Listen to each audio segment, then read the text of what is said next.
राधे राधे दोस्तों, स्वागत है आपका मेरे एक नए स्टडी ब्लॉग में। मॉर्निंग वही मेरी हुई थी 3:45 बजे।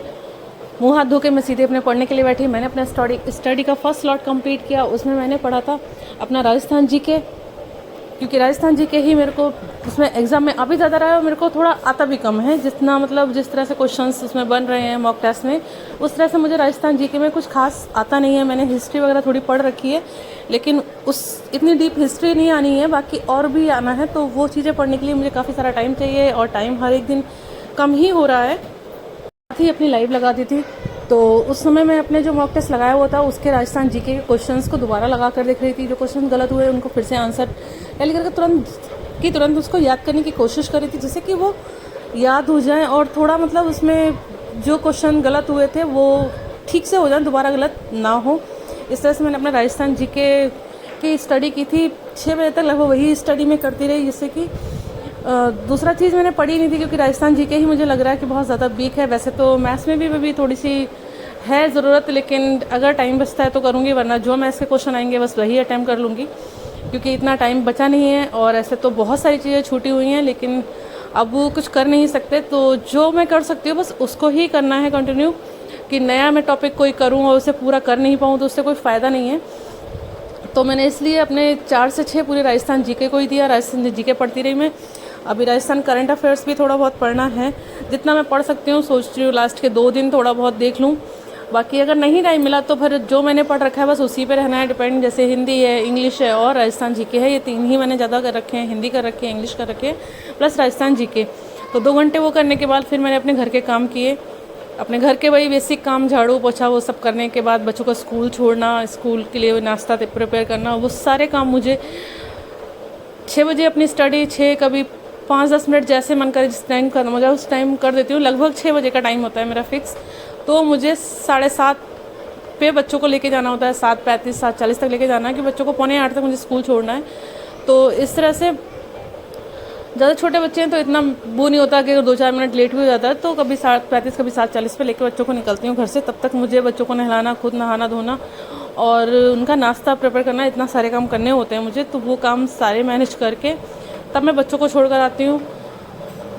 तो आजकल 4 बजे उठने के बाद मैं कोई ब्रेक नहीं लेती हूँ, क्योंकि 2 ही घंटे की स्टडी है, उसमें मैं क्या ही ब्रेक लूँ।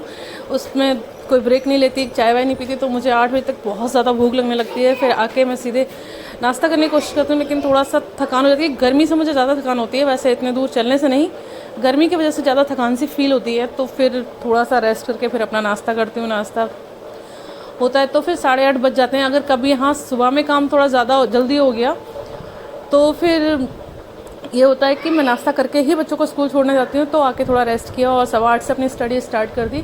तो फिर 2 घंटे कभी आजकल नहीं हो पा रही है स्टडी, क्योंकि 10 बजे फिर बच्चों को वापस लेने जाना होता है। जबकि बच्चों को अगर 12 बजे मुझे लेने जाना होता था तो मेरी आराम से स्टडी हो जाती थी। फिर मैं बच्चों को लेकर आती हूँ, लेकर आने के बाद फिर अपना घर का काम करती हूँ, मतलब खाना। क्योंकि वैसे मैं खाना 11 के बाद बनाती थी, लेकिन आजकल मुझे वो 10:30 से बनाना पड़ता है, क्योंकि बच्चे आने के बाद फिर सीधे बोलते हैं माँ क्या बनाया है। तो वो टाइम भी वेस्ट गया, जो मुझे 9:45 बंद करना पड़ता है अपनी बुक्स को, और जो मैं 11:15 तक पढ़ लेती थी मुझे अपने काम के अकॉर्डिंग, कि हाँ अगर काम ज़्यादा है तो 11:15 भी बंद कर देती थी, लेकिन अगर काम कम होता तो मैं 11:15 तक भी पढ़ती रहती थी। तो वो टाइम मेरा पूरा वेस्ट हो गया। कहाँ 9:45 मुझे ख़त्म करना पड़ता है, कहाँ 11:15। तो ये मेरा काफ़ी इस समय लॉस चल रहा है, जबकि मुझे बहुत ज़्यादा नीड है इस टाइम ज़्यादा टाइम की, ज़्यादा स्टडी की। लेकिन जैसे भी अपना टाइम मैनेज तो करना है। तो बस ये है कि खुद को मोटिवेट रखना है, खुश रखना है, तभी हम कुछ कर पाएंगे। मेरा मेन टारगेट है कि हम खुद को मोटिवेट रखें, किसी भी परिस्थिति में खुद को डिमोटिवेट ना होने दें। तो फिर मैं उसके बाद में खाना बनाया, फिर बच्चों को खिलाया। खिलाने के बाद थोड़ा सा रेस्ट करके मैं दोपहर में सोने की कोशिश नहीं करती हूँ, लेकिन कल बहुत ज़्यादा प्रॉब्लम हुई थी, सर में बहुत दर्द हो रहा था, तो फिर स्टडी भी नहीं हो पाती। जब सर में दर्द हो तो फिर स्टडी कैसे होगी। तो फिर सो जाती हूँ, फिर सोने के अलावा कोई ऑप्शन नहीं है, फिर मेडिसिन ली और सो गई। लेकिन जब सर दर्द नहीं होता तो फिर मैं दोपहर में सोना स्किप कर देती हूँ, सोती नहीं हूँ। आजकल नाइट में भी बहुत कम ही सो रही हूँ मैं, 4 साढ़े 4 5 घंटे की ही नींद हो पा रही है शायद, इसीलिए कल मेरे सर में बहुत ज़्यादा पेन हो रहा था। वैसे मुझे लगा नहीं कि नींद कम होने की वजह से मेरे को पेन हो रहा था, मेरे को पेन हो रहा था गर्मी की वजह से। गर्मी बहुत ज़्यादा हो रही है, उमस का मौसम जैसा हो रहा है, तो गर्मी की वजह से हेल्थ इशूज़ बहुत ज़्यादा हो रहे हैं, क्योंकि मुझे गर्मी का मौसम वैसे भी नहीं झेला जाता मुझसे। मैं विंटर लवर्स हूँ, मुझे विंटर का मौसम बहुत पसंद है। विंटर में मेरी स्टडी अच्छी होती है, मेरी हेल्थ अच्छी रहती है, मैं बीमार नहीं होती हूँ, सब कुछ अच्छा रहता है। बस कभी कभी कफ कोल्ड हो जाए तो बस हो जाए, नहीं तो काफ़ी हेल्थ अच्छी रहती है, सब कुछ अच्छा होता है। लेकिन कोई नहीं, विंटर्स बहुत ही कम टाइम के लिए आते हैं वैसे भी इस टाइम, तो फिर हमें मैनेज तो इसी सीज़न में करना है, स्टडी करनी है। जब एग्ज़ाम अभी है तो हमें स्टडी भी अभी करनी है, विंटर का वेट नहीं करना है। इसलिए हमें ऐसे ही किसी भी चीज़ का वेट नहीं करना है, जो भी रीज़न हो, जैसे भी कंडीशन हो, उस कंडीशन में हमको अपनी स्टडी कंटिन्यू करनी है, क्योंकि हालात हमारे अकॉर्डिंग होंगे नहीं, उन्हें हमें अपने अकॉर्डिंग बनाना होगा।